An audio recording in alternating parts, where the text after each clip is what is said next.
नमस्कार बेटा जी। आज हमारा टॉपिक है मानक अथवा प्रमाप विचलन, जिसे इंग्लिश में स्टैंडर्ड डेविएशन भी कहते हैं। सबसे पहले समझ लेते हैं ये क्या करता है। मानक विचलन या प्रमाप विचलन यह आंकड़ों के बिखराव को मापने का सबसे अधिक वैज्ञानिक, व्यावहारिक और लोकप्रिय तथा संतोषजनक माप है। आंकड़ों में जितना बिखराव होता है उसको मापने के लिए इसका उपयोग किया जाता है। सबसे पहले इसका उपयोग 1893 में प्रसिद्ध सांख्यिक स्टैटिस्टिशियन कार्ल पियर्सन ने इसका उपयोग किया था। इसकी परिभाषा देख लेते हैं। प्रमाप विचलन या मानक विचलन समानांतर माध्य से मापे गए विचलनों के वर्गों के माध्य का वर्गमूल है।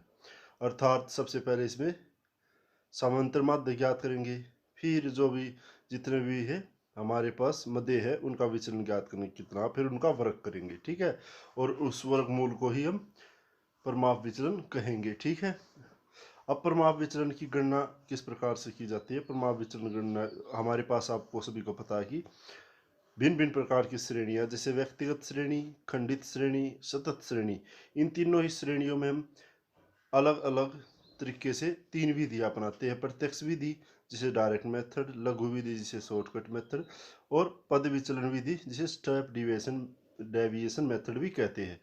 यहाँ पर हम सबसे पहला जो यहाँ मेथड दिया हुआ है स्टेप डेविएशन या प्रत्यक्ष विधि, इस विधि का प्रयोग तब किया जाता है जब माध्य x बार पूर्णांक संख्या में आ रहा है।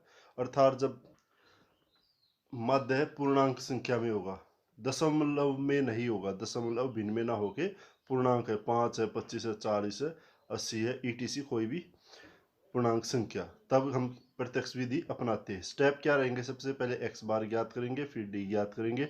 d पहले भी हमने कई बार ज्ञात किया है, x minus x bar is equal d। फिर है सिग्मा d का स्केयर ज्ञात करेंगे, फिर सिग्मा d स्केयर को n जितने भी नंबर है उनसे डिवाइड कर देंगे। इसका वर्गमूल ज्ञात करने के बाद हमें जो प्राप्त होगी संख्या उसे प्रमाप विचलन कहेंगे। अब क्या है, हम इस विधि को देख लेते हैं।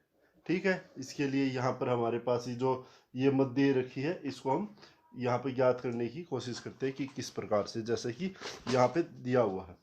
सबसे पहले हमारे पास ये कोई भी वर्ष है, इसकी एक क्रम संख्या है, वो कितनी है, 10 है।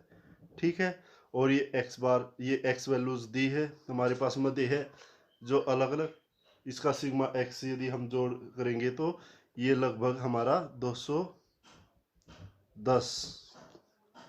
जब आप इसको जोड़ोगे तो आपके पास इतनी वैल्यू टोटल सिग्मा एक्स हमारा 210 होगा। जैसा कि इसमें दिया है, सबसे पहले एक्स बार की ज़रूरत होगी। एक्स बार का क्या है, sigma x divide by n. Sigma x हमारा 210 बटे 10 बराबर है 21। ठीक है, अब इसके बाद क्या है, हम डी ज्ञात करेंगे। डी ज्ञात करने के लिए x माइनस एक्स बार। ठीक है, अब आगे इसमें x हमारी क्या है 16 माइनस एक्स बार हमारा कितना है 21, तो कितना 5। इसी प्रकार से 22 माइनस में 21 हमारी संख्या कितनी होगी 1। फिर है 21 माइनस 21 बराबर 0। फिर 18 माइनस में 21 बराबर 3। फिर 24 माइनस में 21 बराबर 3। फिर 25 माइनस में 21 बराबर है 4। फिर 19 माइनस में 21 बराबर है 2। फिर 18 माइनस में 21 बराबर है 3। फिर 27 माइनस में 21 हमारे पास संख्या होगी 6। 20 माइनस में 21 बराबर है 1। तो इस प्रकार से ये हमारे प्लस माइनस के रहेंगे।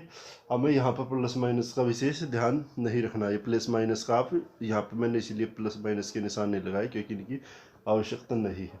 तो हमारे पास इसका मतलब जो ये संख्या है ये हमारी क्या है, डी। ये डी है। हम यहाँ दोबारा से इसको लिख भी लेते हैं, 5 1 0 3 3 4 2 3 6 1। ठीक है, हमारे पास ये आप लिखना चाहो तो लिख भी सकते हैं। ये प्लस है, ये माइनस है, ये हमारा प्लस का है और ये हमारा माइनस का है। वैसे इनकी विशेष हमें आवश्यकता नहीं है। अब क्या करेंगे हम, इसका डी, हमें क्या है, डी स्क्वायर प्राप्त करना है। जैसा कि यहाँ पर आप देख सकते हैं फार्मूले में सिग्मा डी स्क्वायर को एन से डिवाइड करना है। अब इसका हमें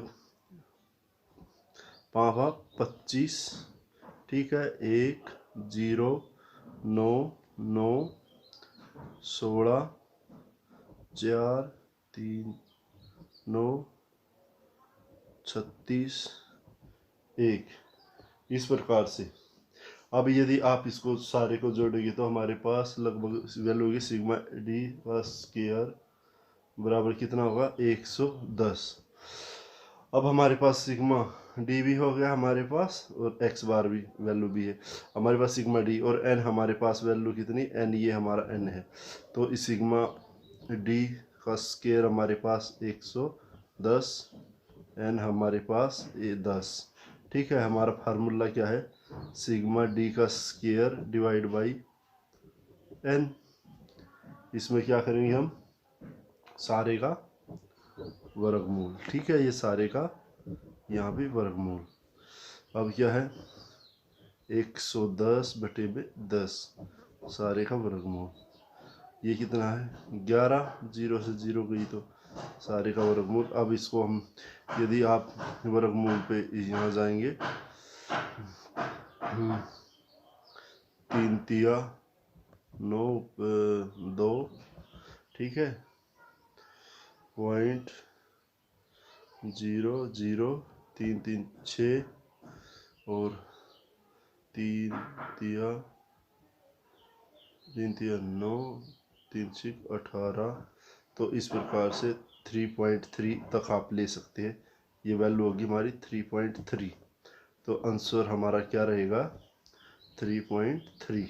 ओके, इस प्रकार से आप इसको किस में, डायरेक्ट मेथड से आप इस प्रकार से कैलकुलेट कर करके बातें याद कर सकते हैं। Thank you.